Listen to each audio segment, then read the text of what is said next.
રહ્યા છો ગુજરાત 18 લાઈવ. હવે જોઈએ અગત્યના સમાચાર. વડોદરા શહેરના ઝોન 1 થી 4 માં પકડાયેલ વિદેશી દારૂના જથ્થાનો નાશ કરવામાં આવ્યો. દારૂના નાશમાં પોલીસ કમિશનર અને ઝોન 1 થી 4 ના ઉચ્ચ અધિકારીઓ સાથે સ્થાનિક પોલીસ સ્ટેશન અધિકારીઓ ઉપસ્થિત રહ્યા હતા. ફાયર વિભાગના ટીમ વિદેશી દારૂના જથ્થાના નાશ સમયે ટીમ સ્ટેન્ડ બાય રાખવામાં આવી હતી.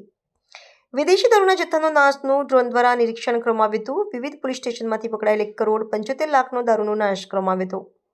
50 કરતાં દારૂની બોટલોનો નાશ કરવામાં આવ્યો હતો. વર્ષ 2025માં અલ્પુ સિંધુ અને તેની ગેંગ વિરુદ્ધ ગુસ્સી ટોકના કાયદાને લઈ કાર્યવાહી કરવામાં આવી. વર્ષ 2025માં બુટલેગરો પર પાસા 17 પોલીસ સ્ટેશન ખાલી વિસ્તારમાં પકડાયેલા વિદેશી દારૂનો નાશ કરવામાં આવ્યો.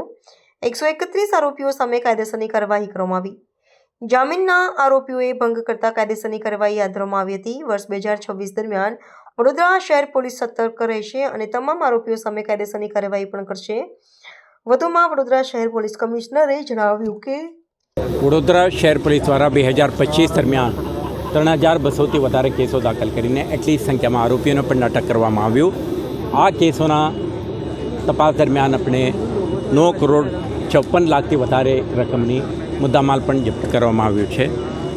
તો આજે તમે જોઈ શકશો કે 17 પોલીસ સ્ટેશનના જ્યુરિસ્ડિક્શનમાં કબજા કરેલ 1.71 કરોડથી વધારે કિંમતની 50,000થી વધારે સંખ્યાના બોટલો નાશ કરવામાં આવી રહ્યો છે.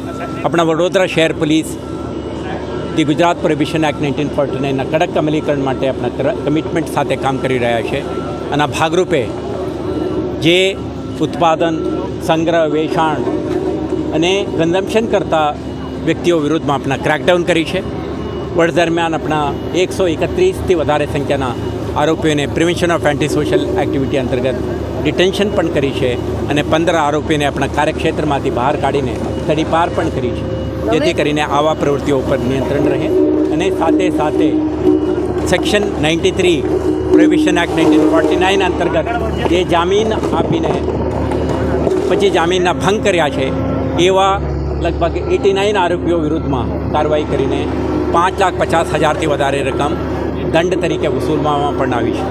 તો આ તમામ પ્રયાસો ઇન્ટેલિજન્સ ગેધરિંગ, નોન ક્રિમિનલ્સના મોનિટરિંગ, બુટલેગિંગ એક્ટિવિટીઝથી સંકળાયેલા તત્વોના સતત નજર અને આવા પ્રવૃત્તિ ધ્યાન ઉપર આવે ત્યારે કડક કાર્યવાહી અને એમના વિરુદ્ધમાં તડીપાર, પાસા, 171 કલમ અંતર્ગત દંડની કાર્યવાહી, જામીન રદ્દની કાર્યવાહી, સાથે સાથે એક કેસમાં તમે જોયું છે 2025માં અલ્પુ સિંધી અને એમના આખા ગેંગ વિરુદ્ધમાં ગુસ્સી ટોક 2015 અંતર્ગત કેસ કરીને એમના વિરુદ્ધમાં કડક કાર્યવાહી પણ કરી છે.